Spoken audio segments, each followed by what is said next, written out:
কোরআন এবং হাদিস যে মসজিদের রূপরেখা বাতলে দিয়েছে, আমাদের মসজিদগুলো যদি সেরকম মসজিদ হয় তাহলে এরকম মসজিদ অনেক বেশি প্রয়োজন হবে না।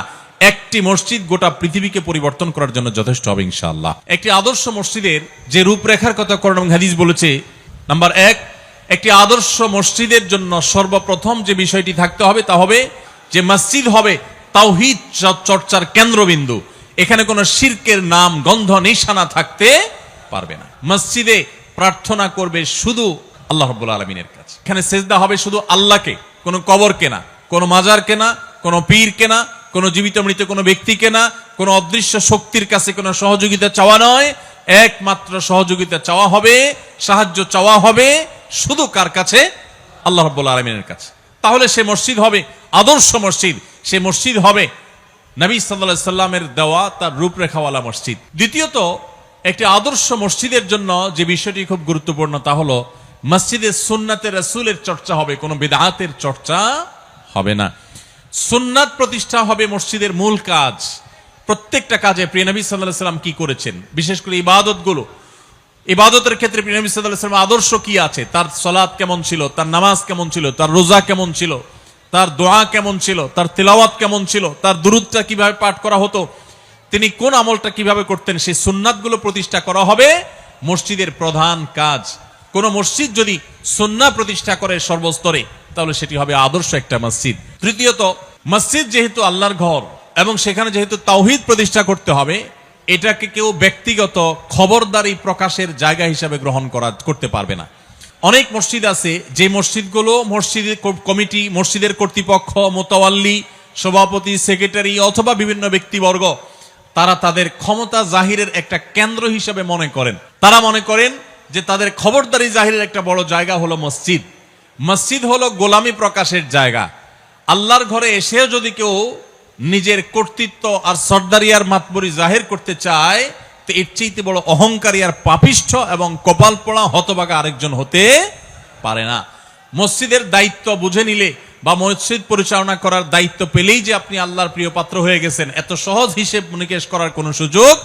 এজন্য আদর্শ মসজিদের জন্য এই জিনিসটা খুবই জরুরি যে মসজিদ কর্তৃপক্ষ ইমাম সাহেবকে, খতিব সাহেবকে বলবেন পরিষ্কারভাবে যে আপনি কোরআন এবং হাদিসের আলোকে আমাদের মসজিদকে আপনি আলোকিত করবেন, আবাদ করবেন।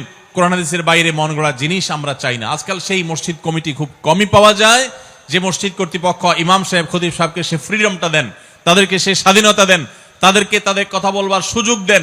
অবশ্য ইমাম খতিবদেরও দায়িত্ব আছে মসজিদ কমিটিকে বুঝিয়ে তাদেরকে কাউন্সিলিং করে তাদের কাছ থেকে বেশটা আদায় করে নেওয়া এবং মসজিদকে আদর্শ মসজিদ হিসেবে গড়ে তোলা। ভাইরা আমার, একটি আদর্শ মসজিদের জন্য আরেকটি গুরুত্বপূর্ণ যে বিষয়টি দরকার সেটি হলো মসজিদে ইমাম এবং খতিব মুয়াজ্জিন যারা থাকবেন এটাকে তাদের পেট পালার মাধ্যম হিসেবে গ্রহণ করবেন না। শরিয়াত দৃষ্টিকোণ থেকে ইমামতি, খতিবগিরি করে টাকা নেওয়া, বেতন নেওয়া জায়েজ হলেও এটা তাদের রুটি রুজির মাধ্যম না। এটাকে যদি তারা একমাত্র রুটি রুজির মাধ্যম বানান, এটাকে যদি তারা শুধুই প্রফেশন হিসেবে দেখেন তাহলে কখনো একটি আদর্শ মসজিদ গড়ে ওঠা সম্ভব নয়। তাদের এটা হবে সেবা, এটা হবে তাদের দায়িত্ব পালন, এটা হবে আল্লাহর ভয় থেকে একজন ইমাম, একজন খতিব তার মুসল্লিদের, তার মুক্তাদিদের কারোর দুর্বলতা, কোনো ত্রুটির কথা মনে করে আল্লাহর কাছে ভোর রাতে তাহাজ্জুদের সময় দোয়া করবেন, সেজদায় দোয়া করবেন, নামাজের পর দোয়া করবেন, বিভিন্ন সময় দোয়া করবেন তাদের জন্য। এটা হবে একজন আদর্শ ইমাম, একজন খতিবের দায়িত্ব। একজন আদর্শ ইমাম খতিব ছাড়া একটা আদর্শ মসজিদ সম্ভব নয়। আদর্শ মসজিদ তখন হবে যখন সেই মসজিদের ইমাম, খতিব, মুয়াজ্জিন সবাই আদর্শবান হবেন। ইমাম খতিবদের উচিত মসজিদগুলোতে নানাবিধ আয়োজন করা, বিভিন্ন প্রোগ্রাম করা, প্রোগ্রামের মাধ্যমে এলাকাবাসীকে নানাবিধ ভাবে উপকার পৌঁছানো। আমাদের প্রিয় নবী সাল্লাল্লাহু আলাইহি ওয়াসাল্লাম মসজিদ আপনারা জানেন শুধু নামাজ পড়ার ঘর ছিল না। সারা বাংলাদেশে মসজিদগুলো এখন বেশিরভাগ মসজিদগুলো হলো নামাজের ঘর।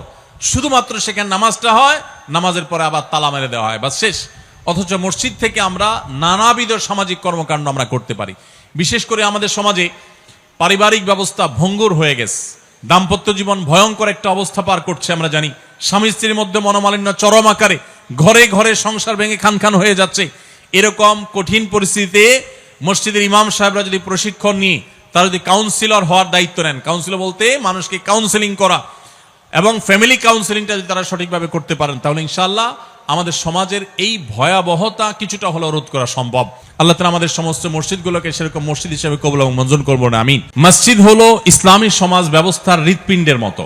মানুষের শরীরের জন্য, মানুষের জন্য হৃৎপিণ্ড যেরকম গুরুত্বপূর্ণ অঙ্গ, ঠিক একইভাবে মসজিদ হলো একটা মুসলিম সমাজের হৃৎপিণ্ডের মতো। মসজিদ ছাড়া একটা মুসলিম সমাজ কখনো চিন্তাই করা যায় না, কল্পনাই করা যায় না। এই জন্য আমাদের প্রিয় নবী সাল্লাল্লাহু আলাইহি সাল্লাম মক্কা থেকে মদিনায় হিজরত করে আসার পর সর্বপ্রথম যেই কাজটি করেছেন, সর্বপ্রথম যে আমলটি করেছেন, সেটি ছিল মসজিদ নির্মাণ।